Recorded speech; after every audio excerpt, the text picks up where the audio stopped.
स्वागत आहे माझ्या YouTube चॅनलमध्ये। तर आजच्या व्हिडिओमध्ये आपण छोट्या बाईवरती खूप सुंदर अशी डिझाइन बनवणार आहोत। तर हा व्हिडिओ तुम्ही स्किप न करता शेवटपर्यंत नक्की बघा। तर हे बघा, इथे मी बाहीची मेजरमेंट सांगते। तर ही 32 साइजची बाही आहे, त्यामुळे 8ची घडी घेतली आहे। 4.5ची बाही होती, त्यामुळे अर्धा इंच मार्जिन असं 5ची बाही कट करून घेतलेली आहे। कॅप हाईट घेतलेली आहे 1.5ची आणि समोरच्या पार्टला आकार देऊन घेतलेला आहे।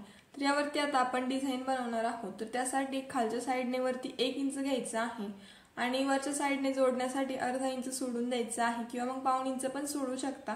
आणि मग त्या 2 इंच सेंटर काढून घ्यायचं आहे।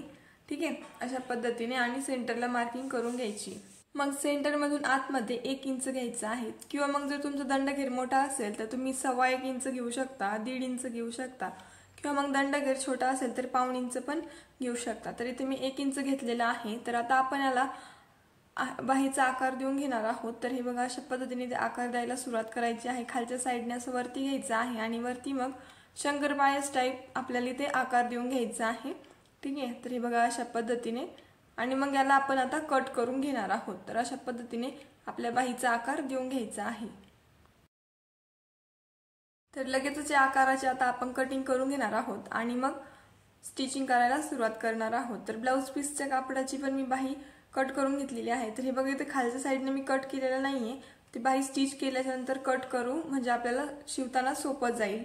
तर इथे मी ब्लाउज पीसची बाही कट करून घेतलेली आहे, त्यावरती सरळ ब्लाउज पीसच्या बाहीवरती बाही ठेवलेली आहे आणि आता आपण याला पिना लावून व्यवस्थित लॉक करून घेऊयात, म्हणजे शिवताना ते हलणार नाही। ठीक आहे, आणि व्यवस्थित फिनिशिंग सहित आपली बाही रेडी होईल। तर इथे मी 2-3 पिना लावून घेतलेल्या आहेत। तर आता पाव इंच एवढं मार्जिन पकडत मी सर्व साइडने शेप पण व्यवस्थित पाव इंच एवढं मार्जिन पकडत स्टिच करून घेत आहे। बघा, जिथे कोना आहे तिथे मी सुई खाली ठेवून फिरवून घेत आहे। हे बघा अशा पद्धतीने आणि कंटिन्यू करत आहे पुढे। तर मार्जिन सेमच ठेवायचं आहे जेणेकरून आपल्या बाहीचा आकार चेंज होणार नाही। तर इथे मी पिना रिमूव्ह केल्यात। आता एक्स्ट्राचं कापड कट करून घ्यायचं आहे आणि हे बघा, इथून आता कट करायचं आहे आणि मग मधलं कापड कट करून घ्यायचं आहे। कापड कट झाल्यानंतर आपण बाहीला छोटे छोटे कट्स देऊन घेणार आहोत जेणेकरून आपली बाही व्यवस्थित पलटी होईल। हे बघा, जिथे कोण आहे ना तिथे व्यवस्थित कट देऊन घ्यायचे आहेत। 2-3 टिपेवरती कट देऊन घ्यायचे नाहीयेत। ठीक आहे, तर हे बघा, इथे कट देऊन झाले, त्याला आता आपण पलटी करून घेऊयात। तर हे बघा, अशा पद्धतीने बाही इथे मी पलटी करून घेतलेली आहे। तर आता बाहीचे जे टोक होते ते काढून घ्यायचे आहेत टोकदार वस्तूच्या सहाय्याने। तर इथे मी ते टोक काढून घेतलेले आहेत, त्यावरती आता आपण दाब टीप देऊन घेणार आहोत आणि मग कडेने अस्तरचं जे कापड आहे ते लॉक करून कटिंग करून घेणार आहोत एक्स्ट्राच्या ब्लाउज पीसच्या कापडाची। तर हे बघा, दाब टीप देताना अस्तर बाहेर दिसू द्यायचं नाहीये जेणेकरून फिनिशिंग बिघडते अस्तर बाहेर दिसल्यावरती। तर हे बघा, अशा पद्धतीने मी अगदी व्यवस्थित दाब टीप देऊन घेतलेली आहे आणि आता जे अस्तरचं कापड आहे ते मी ब्लाउज पीसच्या कापडाला जोडून घेत आहे। तर हे बघा, अशा पद्धतीने आणि मग जे एक्स्ट्राचं कापड आहे ते कट करून घ्यायचं आहे। मग आपण बाहीची डिझाइन पुढे कंटिन्यू करणार आहोत। तर अशा पद्धतीने बाही आपण रेडी करून घेणार आहोत।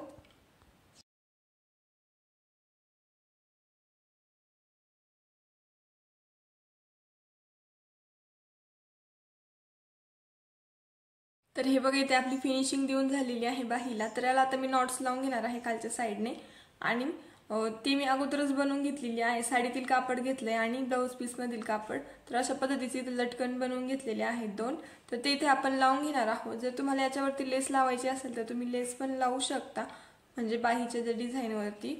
तर आता हे नॉट्स आपण अगोदर लॉक करून घेऊयात। तर अगदी व्यवस्थित लॉक करून घ्यायचे आहे जेणेकरून त्या निसटणार नाही। तर दुसरी पण मी त्याच पद्धतीने लॉक करून घेत आहे आणि मग याचे आपण छोटंसं फूल रेडी करणार आहोत। इथे हे बघा, अशा पद्धतीने त्याला बांधायचं आहे आणि 2 पाकळ्याचं इथे मी फूल बनवून घेत आहे। तर अशा पद्धतीने नॉट्सला बांधून घ्यायचं आहे व्यवस्थित। तर हे बघा, इथे मी छोट्या छोट्या 2 पाकळ्याचं फूल बनवून घेतलेलं आहे। तर पाकळ्या दोन्ही सेमच ठेवायचे आहेत जेणेकरून लुक व्यवस्थित दिसेल आणि तुम्ही यावरती या आकारामध्ये हे बघा अशा पद्धतीने इथे लेस पण लावू शकता, आणखीन उठून दिसेल। तर तुम्हाला ही डिझाइन कशी वाटली हे कमेंट्स करून नक्की कळवा। डिझाइन आवडली असेल तर व्हिडिओला लाईक करा, शेअर करा आणि जर तुम्ही चॅनलवरती नवीन असाल तर चॅनलला सबस्क्राइब करायला अजिबात विसरू नका।